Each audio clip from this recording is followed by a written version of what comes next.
Venus is covered by clouds. The surface cannot be seen from the Earth, but using radar echoes, we can then map the surface of Venus.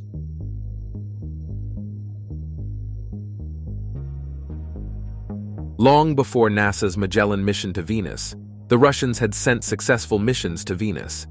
However, for decades, the Russian government refused to circulate the findings and photos from its Venus missions.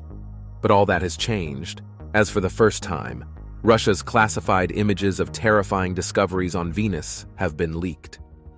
The Soviet Union's Nero 1, Nero 2, and Nero 3 spacecraft to Venus were part of a series of ambitious and pioneering missions to explore the mysterious second planet from the Sun. These probes were designed to perform flybys, atmospheric entry, and landing on the surface of Venus, which is known for its extreme conditions of high temperature, pressure, and corrosive clouds. The Nero spacecraft were also the first to carry medallions bearing the coat of arms of the Soviet Union, symbolizing the pride and achievement of the Soviet space program. Nero 1 was launched on February 12, 1961, as the second spacecraft of the Venera Program 1. It was also known as Venera 1 or 1VA number 2. Its mission was to fly past Venus and transmit data about its magnetic field, radiation environment, and atmosphere. It was the first spacecraft to use a solar wind detector and a cosmic ray telescope. Unfortunately, Nero 1 suffered a communications failure shortly after launch and stopped sending signals on February 17th. It flew past Venus on May 19th at a distance of less than 100,000 kilometers or 62,000 miles, but no data was returned. It became the first man-made object to fly by another planet. Nero 2 launched on November 16, 1965, as the first spacecraft of the Venera 3 MV series. It was also known as Venera 3 or 3 MV3 number 1. Its mission was to land on the surface of Venus and transmit data about its temperature, pressure, and chemical composition. It was the first spacecraft to carry a radio communication system, scientific instruments, electrical power sources, and a pennant with the Soviet emblem inside a spherical landing capsule. Unfortunately, Nero 2 also lost contact with Earth before reaching Venus.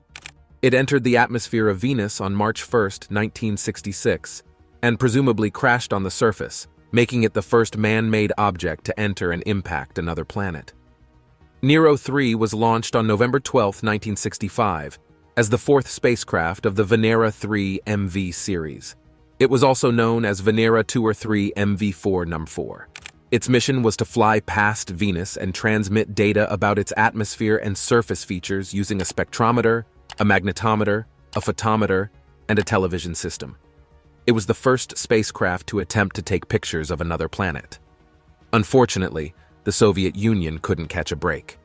Nero 3 also encountered technical problems during its flight and stopped sending signals after passing Venus on February 27, 1966. It flew past Venus at a distance of about 24,000 kilometers or 15,000 miles, but no data or images were returned. The Nero spacecraft was part of a long and challenging quest to unveil the secrets of Venus. Despite their failures, they demonstrated the courage and innovation of the Soviet space program in exploring new frontiers in space. They paved the way for later successful missions that revealed more details about our sister planet. The Nero spacecraft remained silent witnesses to humanity's curiosity and aspiration in the solar system. The Venera 4 mission, launched on June 12, 1967, was the first human-made object to enter another planet's atmosphere. It's an extraordinary success. It transmitted data back to Earth for a total of 93 minutes, giving insights into Venus's atmospheric composition, including the discovery that it was primarily carbon dioxide. Unfortunately, the capsule was crushed by immense pressure before it could reach the surface, but not before giving humanity its first taste of interplanetary exploration. Venera 5 and 6. Both Venera 5 and 6 were designed to analyze Venus's atmosphere, launched in January 1969. The thrill continued as they successfully delivered vital information about the temperature, pressure, and composition of Venus's atmosphere. However, like Venera 4, they were also destroyed by the intense pressures of Venus's atmosphere. Still, the data they sent back was instrumental in understanding our mysterious neighboring planet. Both Venera 5 and 6 were primarily atmospheric probes. Their main mission was to understand the composition and structure of the Venusian atmosphere. One of the most significant revelations was the confirmation that the Venusian atmosphere was primarily composed of carbon dioxide, with minute traces of water vapor and other compounds. This dense atmosphere, with over 90% carbon dioxide, began painting a clearer picture of the planet's greenhouse effect, a phenomenon that later became crucial in understanding the potential dangers of excessive CO2 on Earth. Venera 5 and 6 also delivered fascinating insights into the atmospheric pressure and temperature of Venus. As the probes descended through the atmosphere, they reported back the increasing temperatures and pressures. Both probes showed that the atmospheric pressure near the surface of Venus was far higher than that at sea level on Earth. In fact, the probes transmitted data until they were crushed by the intense pressure, which was around 18 to 20 times the Earth's sea level pressure. This was a significant finding, allowing scientists to understand just how hostile and extreme Venus's surface conditions truly were. Another exciting aspect of the data returned by the Soviet Union's Venera 5 and 6 mission was the vertical profiling of the Venusian atmosphere. As the spacecraft descended through the atmosphere, they transmitted data about different layers, giving scientists an understanding of how temperature, pressure, and composition varied with altitude. This helped in understanding not only the structure of Venus's atmosphere, but also offered clues about its meteorology and circulation. But that is not all. The data from Venera 5 and 6 also gave valuable information about the cloud layers of Venus. The probes reported on the sulfuric acid clouds and the thick haze that shrouded the planet, which later became a defining feature of Venus. The clouds, combined with the planet's slow rotation, play a role in its mysterious weather systems. While Venera 5 and 6 were not able to provide a comprehensive analysis of Venusian weather, they were crucial in the initial identification of its unique atmospheric features. The data from Venera 5 and 6 was not just vital for understanding Venus, but also had broader implications. For one, it gave scientists crucial information about the greenhouse effect, a topic that has become increasingly relevant on Earth. Moreover, by understanding the extreme conditions of Venus, scientists could better theorize about the potential range of conditions on exoplanets in other star systems. Venera 7, launched on August 17, 1970, however, would set a record when it became the first spacecraft to successfully land on another planet and transmit data back to Earth. Despite initially landing on its side, the probe righted itself and continued to transmit valuable information for 23 minutes, marking a new era in space exploration. Venera 8. The success of Venera 7 was followed by Venera 8, launched on March 27, 1972. It provided crucial data on sunlight levels at the Venusian surface and detailed atmospheric analysis. Despite the hostile conditions, Venera 8 functioned for a remarkable 50 minutes on the Venusian surface, continuing the Soviet Union's legacy of success. Venera 9-12. These 4 missions, spanning from 1975 to 1978, added even more excitement to the exploration of Venus. Venera 9 provided the first-ever images of the Venusian surface, a feat that was absolutely breathtaking at the time. The subsequent missions, Venera 10, 11, and 12, provided additional images and vital data on Venus's geology, atmosphere, and clouds. However, some of these missions faced failures, including lens cap malfunctions and loss of communication, which limited the data retrieved but did not dampen the enthusiasm for what was achieved. Venera 9 sent back the very first black and white images of the Venusian surface on October 22, 1975. The images revealed a rocky, uneven terrain with flat slabs of rock that appeared to be shaped by volcanic or tectonic activity. Venera 10, landing a few days later, provided additional images that showcased a similarly rocky landscape, adding to the intrigue of the planet's geological history. These 2 probes then confirmed earlier data about the Venusian atmosphere, being primarily composed of carbon dioxide with thick sulfuric acid clouds. Moreover, they helped understand how temperature and pressure vary across different layers, with Venera 9 recording a surface temperature of 485 degrees Celsius or 905 degrees Fahrenheit, and a pressure 90 times that of Earth at sea level. Venera 11 and 12, launched in September 1978, were intended to provide a deeper understanding of the Venusian atmosphere and surface, and did they deliver? One of the most intriguing findings from Venera 11 and 12 was about the twilight phenomenon on Venus. The probes showed that the twilight on Venus lasts longer than on Earth, caused by the thick atmosphere scattering sunlight. This scattering gives the sky a diffused illumination, even when the sun is below the horizon. These missions also provided the first evidence of lightning and thunder on Venus. The data suggested that Venusian lightning is different from Earth's in terms of its frequency and properties. This discovery gave credence to the theory that Venus has active weather systems, primarily influenced by its thick atmosphere and slow rotation. And while Venera 11 and 12 did not return as iconic images as their predecessors, they carried instruments to analyze the surface material. They detected elements like chlorine, bromine, and possibly iodine, elements uncommon on Earth's surface in significant amounts. The presence of these elements hinted at geological processes distinct from those on Earth. The images and data from these missions, especially from Venera 9 and 10, provided evidence for volcanic activity on Venus. The terrain's flat rocks and pancake-like structures suggested that the surface was shaped by lava flows. The discovery of certain elements also pointed toward volcanic outgassing as a key process. The insights into lightning, thunder, and the twilight phenomenon added layers to our understanding of Venus's atmosphere.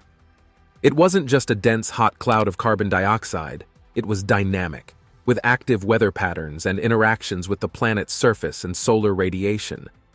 These missions' data was invaluable for scientists seeking to understand planetary evolution and dynamics.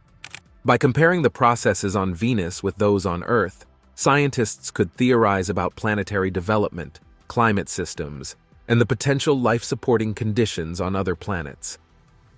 The difficulties faced in transmitting data from these missions, especially in the thick atmosphere and extreme conditions, paved the way for advancements in spacecraft design and communication systems.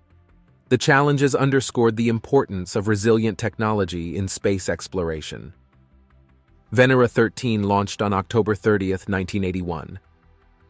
And for the first time in human history, Venera 13 sent back color images of Venus's surface. The stunning images generated lots of questions. How did this Venusian landscape form? What volcanic and tectonic tales were these rocks silently narrating? It was like receiving a postcard from an alien world, giving us tantalizing glimpses into its life story. Now, you'd think sending images from a planet notorious for crushing pressures and furnace-like temperatures would be achievement enough, but Venera 13 delivered even more. It did something no other mission had done before by taking a soil sample from Venus and analyzing it. The probe was equipped with a drilling arm, and it drilled right into the Venusian surface, analyzing the soil and sending back data that had scientists jumping in excitement. The soil composition, revealing traces of various minerals and elements, was yet another clue to the planet's geological history. Imagine holding a handful of sand from a distant beach. That's how profound this moment was for planetary science.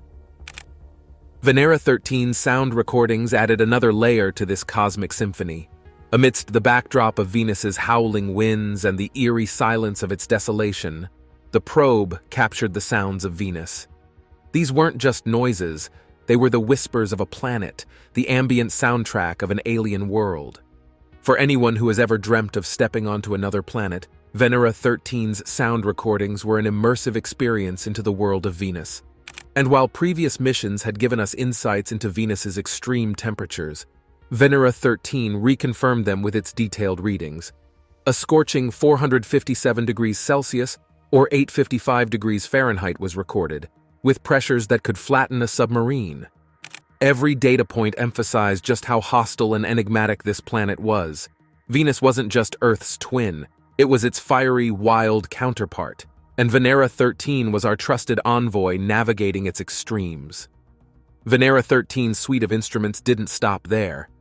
Its gamma-ray spectrometer, looking at cosmic rays, added to the existing understanding of both Venus and the cosmic environment around it. Additionally, with its seismometers, for a fleeting moment, we even hoped to detect Venusian Venus quakes. While no significant seismic activity was detected during its brief operational time, the very fact that we were listening to the pulse of another planet was electrifying. If Venera 13 was the prelude, Venera 14 was the crescendo. This plucky probe didn't just coast through space to Venus, it plunged right into the heart of the unknown. And guess what? It sent back color images too. If you've ever wanted a visual tour of an alien landscape, Venera 14's photos were your VIP ticket. There it was, the rugged, rust-colored terrain of Venus, in panoramic detail.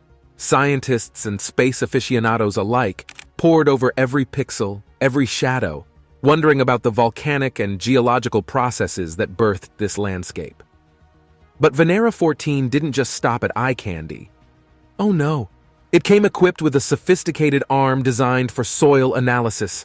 With an audacity that would make any geologist green with envy, Venera 14 reached out, grabbed a sample, and analyzed the Venusian soil. The mineralogical data was a goldmine, shedding light on the planet's volcanic past and hinting at its geological activity. It's like being a detective, finding a single strand of hair at a crime scene and unraveling a whole backstory. Now, here's where it gets even more intriguing. Venera 14 had a lens cap on its camera. As it prepared to study the surface, it ejected the lens cap, which, in an unexpected twist of fate, landed precisely where the probe was set to measure the soil's compressibility. It was a cosmic comedy of errors, but being the champs they are, scientists took it in stride, analyzing how the lens cap interacted with the surface, turning a blooper into a boon. Switching gears to Venera 15, the probe that changed our view of Venus.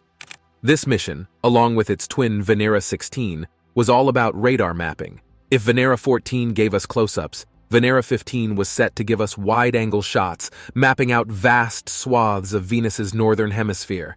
And oh, the maps it sent! Using synthetic aperture radar, Venera 15 pierced through Venus's thick, cloudy atmosphere, revealing the topography below in stunning detail. Mountains, valleys, and plains emerged from the data, painting a topographical tapestry of the Venusian landscape. These weren't just maps. They were masterpieces of planetary exploration, helping scientists decode geological processes, volcanic activity, and the erosive forces at play on Venus. Moreover, Venera 15 detected signs of what seemed to be tectonic activity, the plate tectonics of Earth, but on Venus? The very idea had geologists buzzing with excitement.